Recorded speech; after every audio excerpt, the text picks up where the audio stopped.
Start होती है और फर्स्ट स्टोरी में हम एक लड़के को देखते हैं जो कि लैब में काम करता है। यहीं पर इसके साथ काम करने वाले कुछ वर्कर्स फॉरेन ट्रिप का प्लान कर रहे होते हैं। तभी ये सुनकर कहता है कि वो भी इन लोगों के साथ जाएगा, लेकिन वो उसको ले जाने से अपने साथ मना कर देते हैं और कहते हैं कि तुम्हारे पेरेंट्स फॉरेन जाने से पहले हमें एक पेपर दे गए थे जिसे हम देना तुम्हें भूल गए थे। और अब उस पेपर में उस लड़के की माँ ने उसको घर के काम करने की लिस्ट बताई थी कि उसने उनकी गैर मौजूदगी में क्या क्या काम करना है, जिसमें सबसे पहले उसे गीले और सूखे कूड़े को अलग करने के लिए कहा था। और अब जब वो घर जाता है तो सारा घर बिखरा हुआ था। तभी वो वहाँ पर चीजों को अलग करने लगता है और गंदी चीजों को बाहर डस्टबिन में डाल कर आता है। अब वो कूड़ा डालकर घर वापस आता है और अपने फोन को देखता है। उसके फोन में उसके फ्रेंड ने एक वॉइस मेल को छोड़ा था, उसमें वो उसे डिनर के लिए इनवाइट करती है। ये सुनकर वो डाइनिंग पर रखे बर्तन खोलकर देखता है, उनमें से खराब खाने की बहुत गंदी स्मेल आती है। तभी वो देखता है उसमें एक एप्पल वायरस से इफेक्ट होकर पूरी तरह से खराब हो चुका था।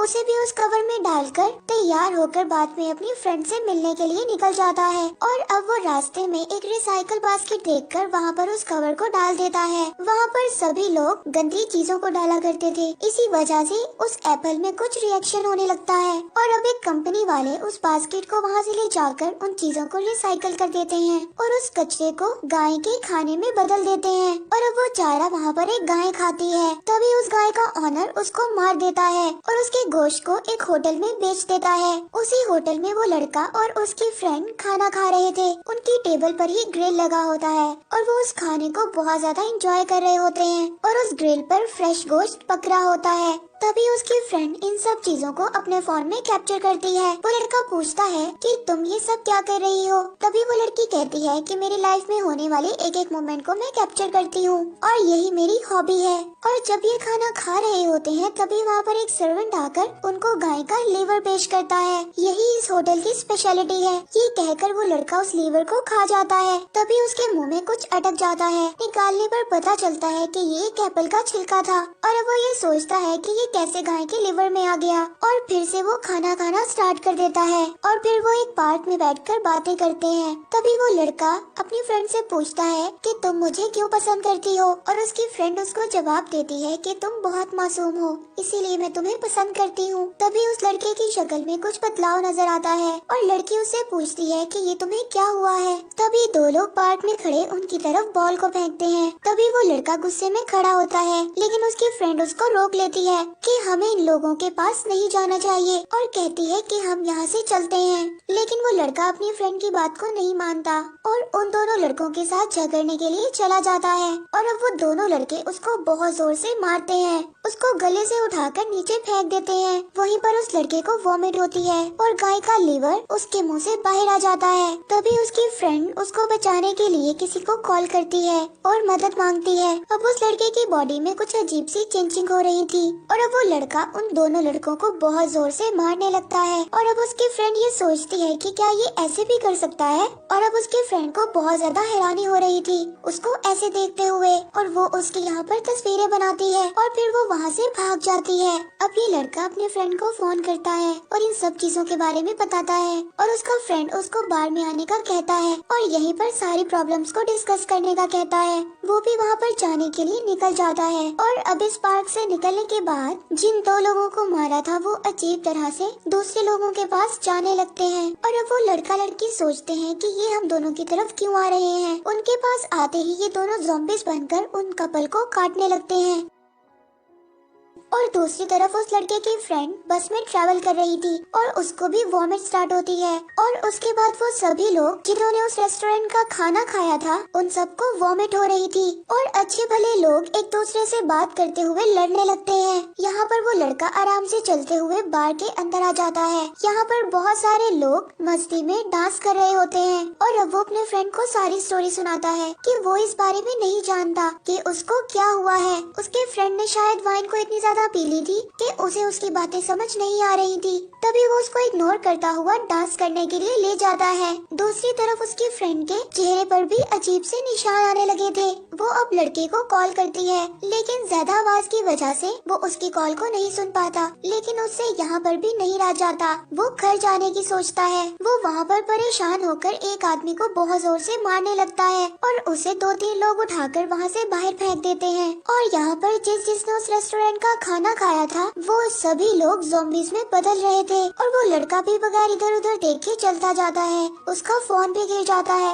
लेकिन वो इसको भी नोट नहीं करता और चलता जाता है। और तभी ये न्यूज टीवी में भी आ जाती है और टीवी में ब्रेकिंग न्यूज थी कि क्यों सब लोग एक ही रात में ज़ॉम्बीज़ में बदलते जा रहे हैं। और वो लड़का अब अपने घर आ जाता है और टीवी में न्यूज को सुनता है कि इस वायरस के बारे में अभी भी किसी को कुछ नहीं पता। वैक्सीन को ढूंढने से ही हम इस वायरस से बच पाएंगे। और अब वो टीवी देखते हुए बाकी चीजों को भी तोड़ने लगता है। और घर के बाहर उसके पेरेंट्स और उसकी बहन आ जाती हैं और घर की डोर बेल को बजा रही होती है, लेकिन वो लड़का दरवाजा नहीं खोल रहा था। अब उनको कुछ समझ नहीं आता। वो अपने पास रखी हुई की से डोर को खोल लेते हैं और अंदर आते हैं। अंदर घर सारा अंधेरे में था। चीजें यहाँ वहाँ बिखरी होती हैं। और अब ये सभी चीजें देखकर उसकी माँ चिल्लाती है कि मैंने तुम्हें सब कुछ एक पेपर पर लिख कर दिया था, फिर भी तुमने इस घर को कूड़ेदान में बदल दिया। और अब वो लड़का आहिस्ता से चलकर इनकी तरफ आता है। तभी ये तीनों सोचते हैं कि इसको क्या हुआ है, तो वो उनकी तरफ आकर अपने फादर को ही बाइट कर लेता है और फिर अपनी छोटी बहन को भी मार देता है। और ये सब देखकर उसकी माँ अपने आप को रेस्ट रूम में बंद कर लेती है। वो तेजी से दरवाजे को मारता है, लेकिन उसकी माँ दरवाजे को पकड़कर बैठी होती है। तभी वो बाहर के दरवाजे को खुला देखकर उसकी तरफ चला जाता है। और अब उस सिटी में सब लोग वायरस का शिकार हो गए थे और बाकी जो लोग बचे होते हैं वो एक बिल्डिंग पर चढ़कर अपने आप को गवर्नमेंट से बचाने की अपील करते हैं। और बाकी लोग सोचते हैं कि यही सही टाइम है और वो यहाँ वहाँ से चीजें उठा रहे होते हैं। गवर्नमेंट सब कुछ ट्राई करती है, लेकिन कुछ भी कंट्रोल में नहीं आ रहा था। और अब लड़का चलते हुए जाते हुए देखता है कि उसकी फ्रेंड भी ज़ॉम्बी बन गई थी और उसके सामने खड़ी थी। दोनों एक दूसरे को पहचान लेते हैं और साथ में चलते हुए उन्हें एक एप्पल नजर आता है। उसकी फ्रेंड एप्पल निकालकर उसको उसके हाथ में देती है और वो उस एप्पल को खाने लगता है। अब उसकी फ्रेंड बहुत ही प्यार से उसकी एक तस्वीर बनाती है। चाहे हम ज़ॉम्बीज़ क्यों न बन जाएं, लेकिन दिल का प्यार खत्म नहीं होता। और ऐसे ही यहाँ पर स्टोरी नंबर 1 खत्म हो जाती है और अब दूसरी स्टोरी स्टार्ट हो जाती है जिसका नाम है द हेवनली क्रिएचर। कहानी के स्टार्ट में हम एक लड़के को देखते हैं जो कि एक रोबोट कंपनी में काम करता है और वो एक बहुत बड़े टेम्पल में जा रहा होता है। यहाँ पर बहुत सारे लोग थे और यहीं पर एक रोबोट भी था जिसे कंपनी ने उसे चेक करने के लिए भेजा था। वो वहाँ पर इनके एक बड़े स्वामी से उस रोबोट के बारे में पूछता है और वो यहाँ पर उसको बताता है कि वो रोबोट हमारे जैसा ही बन गया है। वो सब काम खुद से करता है, इसीलिए हमें उसकी सर्विस करवाने की जरूरत नहीं है। उसके डिफेक्ट्स को ढूंढने की बजाय उसे चेक कर हमें बता कर जाए। और अब वो रोबोट वाले हॉल में पहुँचते हैं। यहाँ पर बहुत सारे लोग प्रे कर रहे थे। तभी एक छोटा बच्चा एक आदमी के सामने जाकर छुप जाता है और उनके पास बैठे रोबोट के सामने भी छुप जाता है। और अब ये लड़का सब कुछ बहुत ज्यादा हैरानी से देख रहा था। थोड़ी देर बाद वो लड़का रोबोट के पास आकर बैठता है और वो अपने साथ लाए हुए इक्विपमेंट्स निकाल कर रेडी होता है। और वहाँ पर बाकी सब लोग उसकी चेकिंग को बहुत ही हैरानी से देख रहे थे।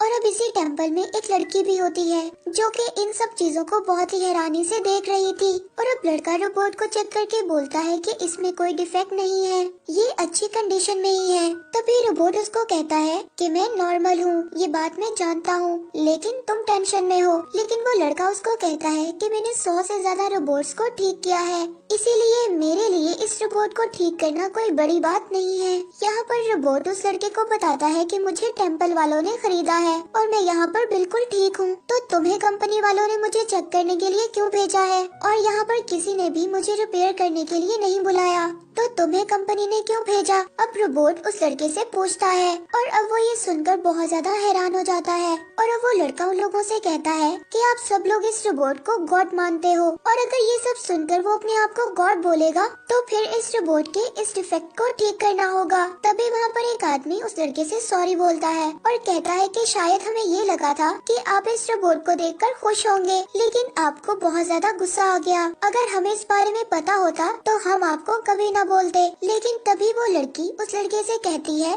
कि आप सब समझने की कोशिश करें और एक बार फिर इस रिपोर्ट को चेक करें। अब वो सोचता है कि शायद ये लड़की पागल है या फिर मुझे पागल कर रही है। ये सोचकर मैं बताऊंगा, ये कहकर वहाँ से चला जाता है। अगले दिन जब वो अपने घर में सो रहा था तो कोई उसके घर का दरवाजा नॉक करता है और जब वो अपने डोर के होल में से देखता है तो वहाँ पर एक लड़की खड़ी थी और उसके पास एक कार्टून बॉक्स था। अब लड़की उससे पूछती है कि तुम रोबोट्स को रिपेयर करते हो और कहती है कि मेरे पपी को कुछ प्रॉब्लम है, इसको ठीक कर दो। लेकिन ये लड़का कहता है कि ऐसे टॉय रोबोट्स को रिपेयर करने वाले और भी बहुत से हैं, मैं स्पेशल किस्म के रोबोट्स को रिपेयर करता हूँ। और वो इस लड़के से कहती है कि अब रात हो गई है और कोई भी शॉप नहीं खुली, मैं इस पपी के बगैर इतनी देर नहीं रह सकती, इसीलिए इसको फौरन ठीक कर दो। ये कहकर वो रोने लगती है। ये देखकर वो लड़का पपी को अंदर ले जाकर उसमें एक चिप को डालकर बाहर लाता है और अब वो लड़की बैठी हुई स्मोकिंग कर रही थी और अब वो उसको कहता है कि मैंने इसमें एक चिप को फिक्स कर दिया है और सुबह तुम किसी अच्छी शॉप वाले को इसको दिखा देना। और फिर वो लड़की उस पपी को लेकर बहुत ही लापरवाही से वहाँ से चली जाती है। अब वो लड़का उस लड़की को अपनी विंडो से देख रहा था। वो लड़की उस पपी को अपार्टमेंट के एक डस्टबिन में फेंक कर वहाँ से चली जाती है। अब वो लड़का टीवी देख रहा था, तभी उसको एक फोन कॉल आती है जो कि उसकी कंपनी से थी। अब उसकी कंपनी वाले उस रोबोट के बारे में पूछते हैं जो कि उसने टेम्पल में चेक किया था। तभी वो लड़का उनको कहता है कि उस रोबोट को चेक करने के बाद में अभी तक कोई डिसीजन तक नहीं पहुंचा। और फिर अगले दिन वो रोबोट एक कमरे में बैठा था। तभी वो लड़की उसके कमरे के बाहर फिर रही होती है। वो रोबोट उसको कमरे के अंदर बुलाता है और उससे उसकी परेशानी का पूछता है। वो लड़की कहती है कि वो सब लोग तुम्हें सिर्फ एक रोबोट की नजर से देखते हैं, लेकिन तुम हमारे गॉड की तरह हो। तभी वो रोबोट उसको एक गाड़ी दिखाता है और पूछता है कि ये क्या है। वो लड़की उसको बताती है कि ये एक गाड़ी है और फिर अपना हाथ दिखाता है और पूछता है कि ये क्या है। वो लड़की उसका जवाब देती है कि ये तुम्हारा हाथ है। तभी वो उस हाथ को निकालकर नीचे रख देता है और उस हाथ में टाइम चल रहा होता है। और अब वो ये इसको कहता है कि हाथ देखने वालों को हाथ और गाड़ी देखने वालों को ये गाड़ी, और जैसे ही तुम मुझे गॉड जैसा देखती हो तो वो लोग मुझे रोबोट जैसा देखते हैं। दोनों अपनी अपनी जगह पर सही है, इसमें उदास होने वाली कोई बात नहीं है। ये बात बोलकर अब वो उस लड़की को समझाता है। अब उस कंपनी के बॉस और कुछ सेक्रेटरी और कुछ मेंबर्स उस रोबोट को चेक करने के लिए उस टेम्पल में आते हैं, लेकिन इस चीज में किसी को भी कोई दिलचस्पी नहीं थी। अब वो उस कंपनी का ऑनर उन सबको कहता है कि हम अपने काम करने की बजाय अपने से ज्यादा रोबोट्स पर ट्रस्ट करते हैं, इसीलिए रोबोट्स को लोग गलत कामों के लिए इस्तेमाल करते हैं। अब ये रोबोट बहुत ही ज्यादा पुराना मॉडल है, इसीलिए इंसानों के साथ रहकर इंसानों की तरह सोचता है और ये रोबोट इंसानों पर ही हावी होता जा रहा है, इसीलिए हम इन पुराने मॉडल रोबोट्स को डिसमेंटल कर रहे हैं।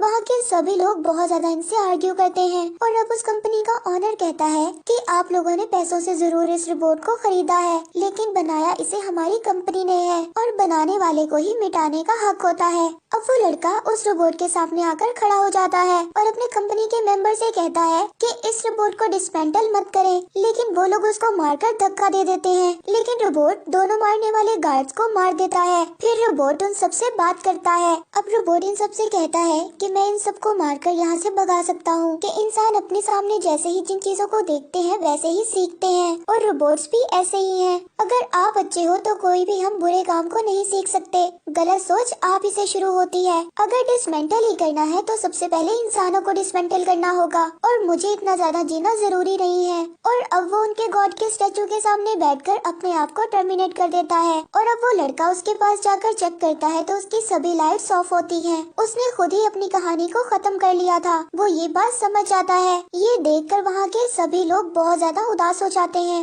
इसके बाद वो घर आता है और उसी डस्टबिन से उस पपी को निकालता है जो उस लड़की ने फेंक दिया था। अब उसके हाथ में लगे एक बड़े चिप को कट करके और वो उस पपी में लगा देता है और शायद ये भी रोबोट ही था, इंसानों की तरह लेटेस्ट दिखने वाला नया रोबोट। और उसने अब उस रोबोट से एक बात सीखी थी कि वो भी ऐसे ही लोगों की जान बचाएगा। और यहाँ पर थर्ड स्टोरी स्टार्ट होती है जिसका नाम है हैप्पी बर्थडे। इस कहानी में एक छोटी बच्ची को दिखाया गया है जो कि कुछ कंप्यूटर में ढूंढ रही होती है। तभी उसके फादर 8 बॉल पूल गेम में 8 नंबर की बॉल को ढूंढते हुए उसके पास आते हैं। उनकी आवाज सुनकर वो उस टूटी हुई बॉल को बाहर फेंक देती है और अब वो अपने फादर के ढूंढने से पहले कंप्यूटर पर ऑर्डर कर उस बॉल को मंगवाना चाहती थी। इसके बाद वो 8 नंबर की बॉल उस होल में जाकर गिर जाती है और वहाँ पर कुछ ब्लैक कलर का कनेक्ट होता है। इसके बाद में उसमें में दिखाया जाता है कि एक पोल्का प्लेनेट से टकराने वाला है, जिसके बाद ये दुनिया तबाह हो जाएगी, जिसकी वजह से ये लोग सिर्फ 12 घंटे तक ही जिंदा रह सकते हैं। उस बच्चे के मॉम, डैड और मामा कुछ सामान लेकर एक सुरंग में छुप जाते हैं और उसमें टीवी कनेक्शन लगाकर न्यूज को देखते रहते हैं। उस सुरंग में वो अपनी जरूरत के कुछ पौधे भी संभाल कर रखते हैं, जिनको वो दुनिया खत्म होने के बाद दोबारा से उगा सके। उस जगह पर पावर कनेक्शन नहीं थी, इसलिए वो एक साइकिल चलाकर पावर कनेक्शन पैदा करते हैं और टीवी न्यूज पर टाइमर चल रहा था। अब ये देखकर वो छोटी बच्ची चैनल को बदल देती है। वो चैनल्स को बदलती रहती है और बोर हो रही थी। दूसरी तरफ उसके पेरेंट्स एक बाल पूल गेम को खेल रहे थे और अब वो छोटी बच्ची जोर जोर से रोने लगती है और वो तीनों उससे पूछते हैं कि क्या हुआ। वो बच्ची उन तीनों को बताती है जो टीवी में दिखाया जा रहा है वो 8 नंबर बॉल की तरह है और शायद जिसका उसने ऑर्डर प्लेस किया था। ये सुनकर सब उसको अजीब तरह से देखते हैं। इसके बाद वो जाकर अपने कंप्यूटर को चेक करती है और अब वो कहती है वो पोल्का जो प्लेनेट से टकराने वाला है उसको मैंने ही ऑर्डर किया था। लेकिन सभी कहते हैं कि तुम बहुत डरी हुई हो, इसलिए ऐसी बातें कर रही हो। हम चारों बहुत ही ज्यादा सेफ हैं, हमें कुछ भी नहीं होगा, तुम डरो मत। लेकिन वो कहती है कि आप लोग मेरी बात का यकीन करें, उस ऑर्डर को प्लेस मैंने ही किया था। अब वो बताती है कि 8 नंबर वाली बॉल मुझसे टूट गई थी और उस बॉल को मैंने फेंक दिया था, जिसके बाद मैंने ऑनलाइन उस ऑर्डर को प्लेस किया था और वो शायद कोई अजीब सी वेबसाइट थी, लेकिन उस पर 8 नंबर वाली बॉल आ रही थी और मैंने उस पर अपनी डेट ऑफ बर्थ को मेंशन कर कर उस ऑर्डर को प्लेस कर दिया था। वो शायद कोई एलियन की वेबसाइट है जो उस बॉल को अब भेज रहे हैं, लेकिन वो लोग उसकी बात का यकीन नहीं करते। इसके थोड़ी देर बाद वो दोबारा से टीवी देखते हैं जिसमें बताया जा रहा था कि दुनिया थोड़ी देर बाद खत्म हो जाएगी। अब वो बच्ची ये सब सुनकर बहुत रोती है और सोचती है कि शायद ये सब कुछ मेरी वजह से हो रहा है। उसको सब लोग चुप करवा रहे थे। फिर वो थोड़ी देर बाद बाहर जाकर बैठ जाती है और टाइम आहिस्ता आहिस्ता खत्म हो रहा था। तभी उसके मामा कंप्यूटर पर चेक करते हैं और उसके पेरेंट्स को बताते हैं कि वो सच बोल रही है। ऐसे ही शायद कोई एक वेबसाइट है जिसमें उसने ऑर्डर को प्लेस किया था। पहले ब्लैक बॉल इंटरनेट से कनेक्ट हुई थी और ऐसा शायद नासा ने कहा था और यही इन सब की वजह है। और अब वो बॉल प्लेनेट की तरफ आने वाली थी और वो बच्ची अंदर आकर फौरन कहती है कि अगर मैंने अपने ऑर्डर को कैंसिल कर दिया तो सभी लोगों की जान बच जाएगी। तभी करंट कट हो जाता है। उसके पेरेंट्स करंट के लिए साइकिल को दोबारा से चलाते हैं और जब कंप्यूटर ऑन होता है तो साथ ही वो उस वेबसाइट को ढूंढने लग जाते हैं और बॉल को दुनिया से टकराने में सिर्फ 7 मिनट बाकी थे। वो और उसके फादर उस वेबसाइट को बहुत मुश्किल से ढूंढते हैं और उसको वहाँ पर स्टॉप कर देते हैं। पुल का एक जगह पर आकर रुक जाता है। फिर यस या नो के बटन को क्लिक करना होता है, पर उसकी मॉम साइकिल चलाकर बहुत ज्यादा टायर्ड हो गई थी, इसलिए वो नीचे गिर जाती हैं, जिससे पावर कम होने लगती है और अब वो जल्दबाजी में एक गलत बटन को दबा देती है। 7 मिनट का काउंटडाउन कम होकर 2 मिनट का हो जाता है और अब कुछ नहीं हो सकता। सब उसको बर्थडे विश करते हैं और बॉल प्लेनेट से टकरा जाती है। इसके बाद हमें 10 साल बाद दिखाया जाता है। उस सुरंग में सभी सो रहे होते हैं और वहाँ पर जो पौधे थे वो बड़े हो जाते हैं और उन पर फल लग जाते हैं और वो छोटी बच्ची बड़ी हो जाती है और जब वो सोकर उठती है तो वहाँ पर अर्थक्वेक आता है। सब लोग डर जाते हैं और दरवाजा टूट जाता है। दरवाजा टूटने की वजह से यहाँ पर सूरज की किरणें नजर आने लगती हैं और अब वो आहिस्ता आहिस्ता स्टेप्स चढ़कर बाहर आती है। वहाँ पर उसको एक एलियन दिखाई देता है। उसके हाथ में उसकी डेट ऑफ बर्थ होती है जिसे वो टच करती है और वो वहीं पर गायब हो जाता है। ये एलियन शायद इसको बर्थडे विश करने आया था। इसके जाने के बाद वो ये नोटिस करती है कि 10 साल बाद उसने दुनिया को देखा है और इसके बाद सभी बाहर आ जाते हैं और 10 साल बाद चारों इस दुनिया में चल रहे होते हैं और हैप्पी बर्थडे बोलकर चाहे कुछ भी हो जाए हम एक दूसरे को छोड़कर नहीं जाएंगे। यहीं पर स्टोरी एंड हो जाती है।